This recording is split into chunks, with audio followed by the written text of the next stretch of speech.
May 12, 2025 National, Local, Barn Parliamentary Elections, May 12, 2025. We, the undersigned members of the City Board of Canvassers, do hereby certify under oath that we have duly canvassed the votes cast in 1,584 clustered precincts for the candidates therein for Vice Mayor in the election held on May 12, 2025.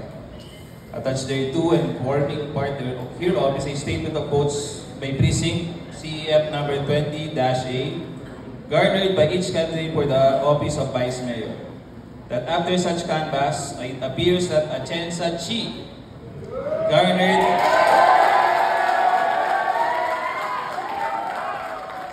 584,145 votes for the office of Vice Mayor, the same being the highest number of votes legally cast for said office.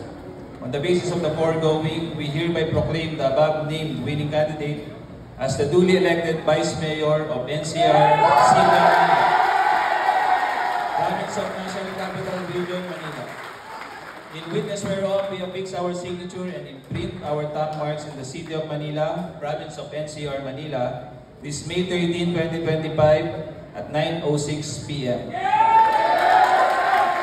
City Board of Canvassers, Jericho Jimenez, Chairperson, Vice Chairperson, Giovanni Lim, Member Secretary, Elisa Lumeda.